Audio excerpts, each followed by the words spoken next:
Hey guys, what's up? This is going to be my follow-up review for the Orient Marshall automatic watch. I purchased this watch about a week ago for $89 or under $100 online. And my first impression in my other video on this watch was it was lukewarm. It wasn't the best first impression.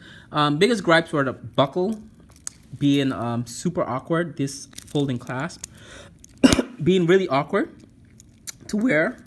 This would dig into my skin initially, but I ended up just wearing the watch a little looser than I normally would wear a watch, and it worked out okay. It's not that bad anymore. Now, another big negative about this watch, go into that real first to get that out of the way, because not a lot of negatives, so I'm gonna just get that out of the way first, is the lume on this watch is really, really dull, and it doesn't last more than a minute after you're in the dark. So lume is not the best in this watch, but because of the dial in this watch, this is one of the Marshalls, and the Marshalls come in various colors: red, green, blue, black, brown, and they have a gold bracelet version.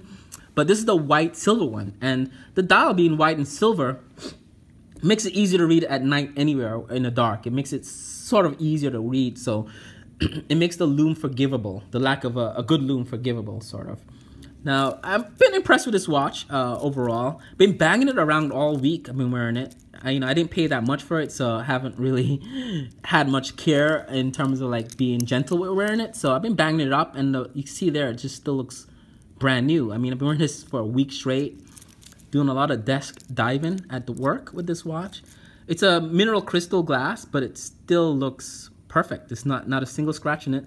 Bezel is polished, still looks perfect as well. I mean, just desk diving it, banging it around, and nothing. It's really good quality parts is what I'm saying there. Now, going to the specs real quick. It's 41.8 across the dial. It's nice mid-range. It's not in the 45 milliliters or 39, 40. So it's mid-range. It's a sports watch. So it's kind of a nice size. And another trend is towards smaller watches in 2016.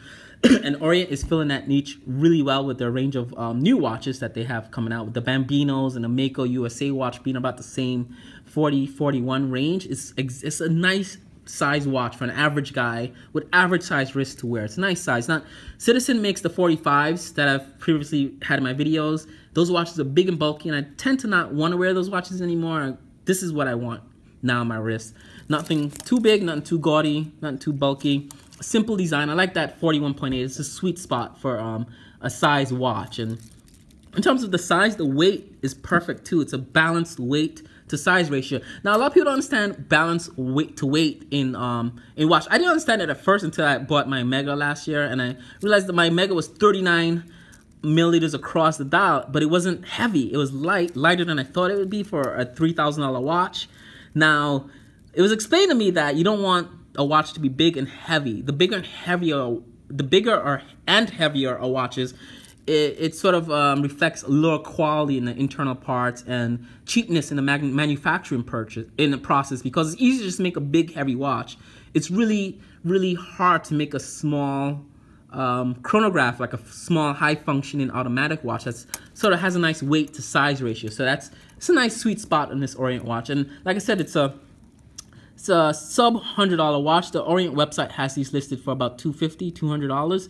So it's a nice, you get a lot for the price you pay. And I think the quality on this watch is about maybe $1,000, I think, in terms of look, appearance, and build quality. I think it's about $1,000 of range, maybe. Now, you do lose a little bit at build quality in this. Really, I don't know what that's about, the clasp, and the lume being very low quality lume, as well as the mineral crystal. It's not sapphire crystal. So you lose a bit of that there. Now, in terms of it's waterproof, this watch, to 50 meters, I believe. 50 meters is waterproof, which is good. Not a lot of automatics have waterproof watches, and I realized that when I moved from like quartz to automatic, a lot of the automatic watches I'm looking at have really either low water resistancy or no water resistancy at all. So if you're going into automatics, just expect that right off the bat. You're not going to get a lot of waterproof watches that are automatic, unless it's a diver watch like a Rolex Submariner style. You're not going to get a lot of sporty or dress watches that are automatic and waterproof at the same time. So it's a bit of a trade-off coming from a quartz watch. I'm not sure why that is. I'm still new at the automatic watch game, but I'm not sure why there's, waterproof sort of goes out. It gets traded off for other things as well. But this is waterproof, which is good. Now, the Functions is real simple. You have the, I'm going to start with the bezel inside. It's inside the crystal and it rotates bi-directional. So you go left, right. Doesn't really do much. It tells me, I guess, the minutes. So I use it for keeping minutes, I guess. So right now it's about 1:56, 57 right there. So it's between the 55 and the 60. That's it. And you move that with that crown right here, which is kind of cool. It's a smooth movement. It doesn't click or anything like that. And you have the main crown to set the minutes. And it is not a hacking second hand. So as you set the watch, the second hand is moving. Not sure if what that means to some people, but I'm assuming it's worth mentioning since I noticed a lot of watch reviewers mention about the second hand stopping as you set the watch. I'm not sure what that means in terms of to anyone watching this video, but it's worth mentioning. You have this crown, this button up here to set the day of the week, which could be set to Spanish or English, which is really cool. And you have the calendar date displayed right there. It's the 28th of February. And that's all set through this crown there if you want to set the date. And that's it. That's all it does, this watch. Timekeeping basic. You have the waterproofness on this watch. And it goes very well with anything you want to wear it with, I think, because the colors are neutral. It's a silver and white, silver polish there. It looks really well. I have 7-inch wrist. And I get a lot of compliments on this watch. And after wearing an Omega watch for a couple of months, a lot of people that run into me think automatically I upgraded to a Rolex or something really expensive. Even my wife she thought I paid like thousands of dollars for this watch the first time she saw it. She goes, "How much did you pay for that?" I said $89. She didn't believe me. I literally had to show her my eBay, the eBay link to the seller I bought it from. She did not believe I paid $89 for this watch. She thought it was like $2,000 I paid for this watch. It looks that great in person. I'm just bragging there. It looks really great in person. And the second hand, it sweeps. That's a nice sweep as well. In terms of the timekeeping, I've been wearing this for a week and it's been keeping good time.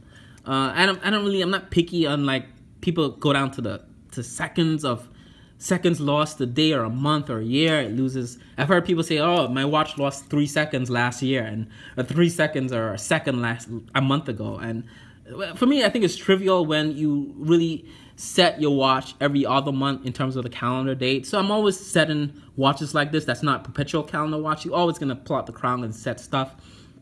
So even if this watch did lose 3 seconds a day or a week or a month or a year, at some point you will have to pull the crown out to set something on the watch because it's not perpetual calendar watch. So that's fine with me. I mean, it's not a Rolex I paid $30,000 for and it's losing seconds a year, but it's an $80 watch at $89, $90, $100 watch, so it doesn't bother me.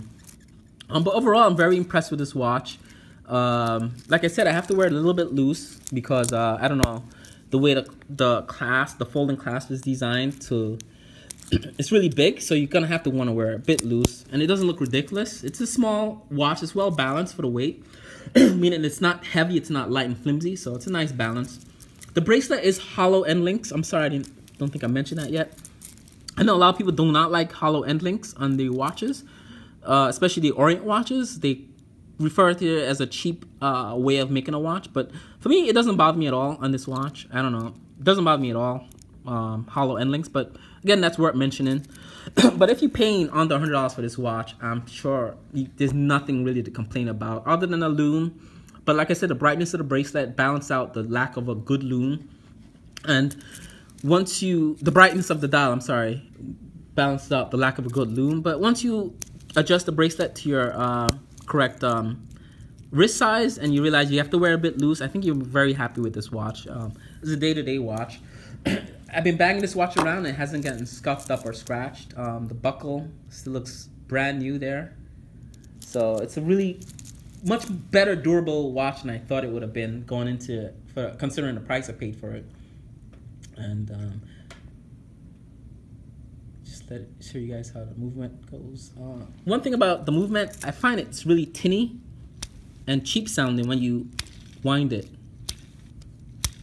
So it has a quick wind, so it just winds and stops, winds and stops. Do it so you guys can hear them. My Omega Speedmaster, it would wind and keep going and keep going and keep going and keep going and slow down. This one is just a wind and and stop. Again, it's a Japanese, mechanical automatic watch, so I'm not expecting Swiss quality internals on this watch, but I wish they could have done a little bit better on the sound of that winding, because I like the sound of a good winding watch. But this watch, you don't even feel it sometimes in your wrist winding at all. So, but it keeps good time for the price paid, and overall I'm very happy with this watch. I'm gonna keep it in my collection. Again, I think these watches, when Orient discontinues them or change up the model, it's only gonna go up in value. I think I paid $89 for this watch, and I'm pretty sure if these watches become popular, and I think they are becoming popular, what Orient is doing is changing up the watch game, the watch market for Japanese watches that were previously quartz or the eco-drive citizens. This is a really great entry-level watch for mechanical automatic watches. And I think once these become popular with the younger crowd and people start buying watches, and I think people are buying watches again after years of looking at cell phones for your time, you know, watches are becoming fashionable to wear again. And I think once that happens, watches like these are only going to go up in value. So I think I'm going to hold on to this. I like it. It's a comfortable watch to wear daily, and I think looking forward to buying more Orient watches because of this watch, because I like this watch so much. I already ordered my Orient Bambino watch and an Orient Mako USA, the blue colored watch, the divers watch. I don't really like divers, but I just love the blue of that watch so much. I had to order it, and it was, I think, $200 is what I paid for that one. My Bambino watch, I paid $116 for it. So those videos will be coming later in the month. It's, well, next month, March. So anyway, that's it, guys. It's my birthday week next week, so I'm going to be partying all week. I'm not even into birthdays, but everyone else seems to be into birthdays around me, so I guess I'll be having a lot of fun next week. So I won't be doing another video for, maybe actually tomorrow I'll be doing another video, because I just picked up a new BMW and I wanted to share it with you guys. I'm also, I literally just sold my old BMW to a nice guy from the Midwest, so he's gonna come up to pick my old BMW. My E46 is gone. It's officially sold. It's sad, very sad. But I'm actually tomorrow morning, I'm gonna do just a video with the two cars. I should have the two cars side by side, so I'll do a quick video on my purchase, which I'm really happy with that. Anyway, good things, and I'll talk to you guys later. Bye.